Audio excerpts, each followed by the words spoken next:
Happy New Year, Double Deuce, and welcome to our first JPD of 2021. We're going to ease in after a nice holiday break, so no Thursday discussion for this one. Just a little history lesson and some points to ponder. Before watching this video, please take 10 and watch the Baz Battles video I sent out in Slack so you have a little better context. So, Gaugamela, not to be confused with Gargamel of Smurfs fame, took place in 331 BC. As far as battles go, this one was a pretty big deal, and it yielded many strategic and tactical lessons. It served to greatly expand the reach of the Macedonian Empire, led by Alexander the Great, opening the route to the subcontinent. What's more, it effectively ended the Achaemenid Empire, which had ruled what we basically know as CENTCOM for 400 years and had been working to expand into Europe for some time. Even if you're not familiar with the Achaemenid Empire, you've probably seen 300 or heard of Thermopylae, where Xerxes and the Persian Argemenids squared off against Leonidas and the Greeks 150 years prior. That battle stunted the Persian advance into Eastern Europe and set up the clashes at Plataea and Mycale, ending the Second Persian invasion of Greece. 150 years after Thermopylae, Alexander's Macedonian army conquered much of the Persian Empire.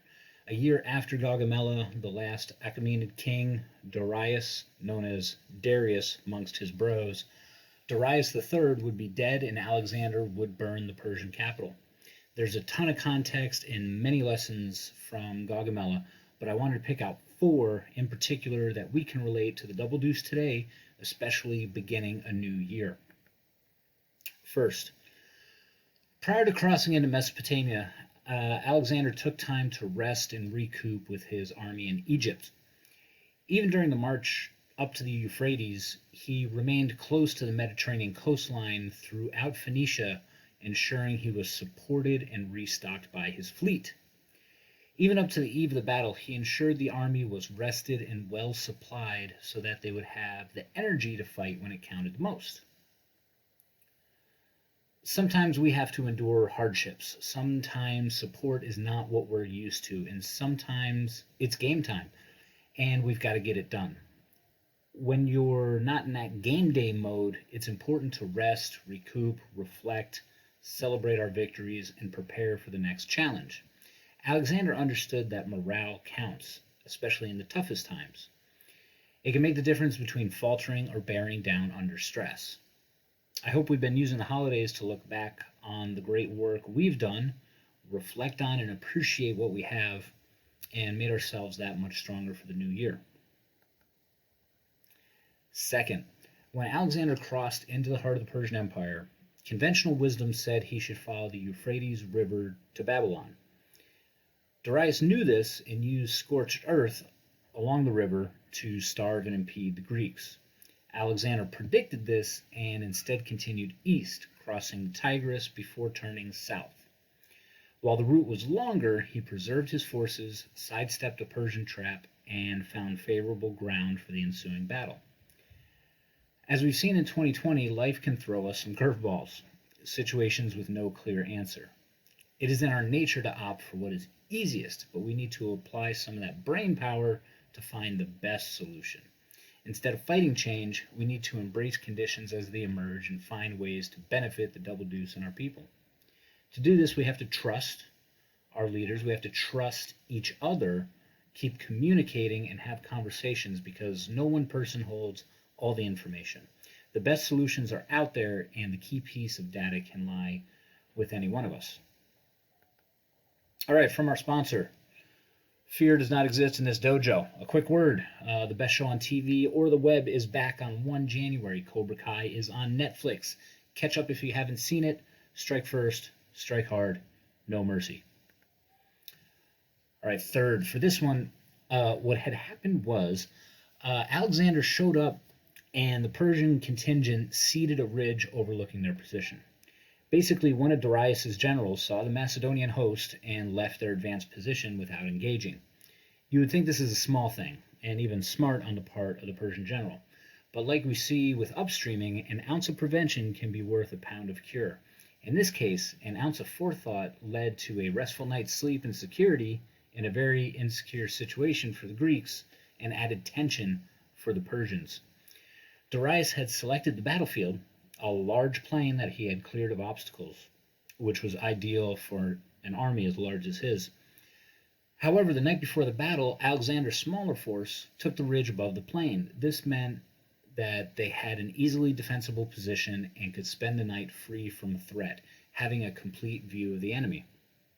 What this also meant was that Darius was exposed. Though his force was larger, it was eminently assailable.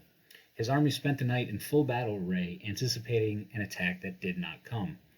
It was indeed suggested, a night raid by Alexander's deputy, but he chose to wait till morning to attack. His forces were rested, while Darius's were frazzled and sleep-deprived. We can see the importance of heading off problems before they become bigger issues. Alexander, with little to no effort, found himself in an advantageous position. This was not the hard part. The hard part was choosing to not press this advantage with a night strike, to wait, and allow the enemy to be degraded by their own paranoia. What is the mindset we're talking about for ourselves? It's the ability to think and move methodically. Not every great idea, even in this era of innovation, needs to be fully exploited at its utterance. Yes, there's an elevated risk, but it is better to wait for the timing to be right. Not perfect, whatever that means, but right. For us, I think this can apply to our projects, to things we want to pursue in our own lives. There are a number of initiatives that we wish could be done right now, but a wiser mind would suggest that we do the groundwork. We think it out, we gather data, we socialize it, we build a team of stakeholders. When things are aligned, then we throw our full weight behind them. Conversely, we can see ourselves like Darius's army. If we fall into a mindset that we are under the gun, scrutinized, and under constant threat, it wears on you, saps energy, and depletes morale. Lastly, the biggest takeaway people have from the Battle of Gaugamela is the coup de grace. Cavalry were engaged on both flanks of the battle, and Alexander stretched his lines to reinforce them. Seeing this, Darius loosed his infantry, leaving his center exposed, and Alexander pounced. He charged the center of the Persian line, threatening Darius personally and forcing a retreat. If Alexander tried to win every side of this engagement, he would have lost the battle. He waited for the right moment to present itself, and he struck. What can we learn from this? Don't lose sight of your objective. Goals are important, and when you see an opportunity to strike, you have to commit. How many goals have you had that when the time was right, you had an extraneous excuse to focus attention elsewhere? Yeah, that's what I wanted to do, but now there's this thing.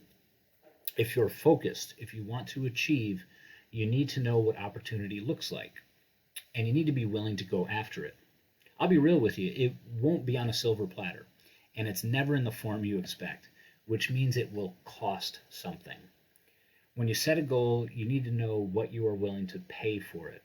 If you're lucky enough to have that time come, you need to make that transaction swiftly and gratefully, as it may not come again. So that's my take on Gaugamela for 2021 and the Double Deuce. There are some solid lessons, and if 2020 has taught us anything, it's that we have no idea what the world will throw at us.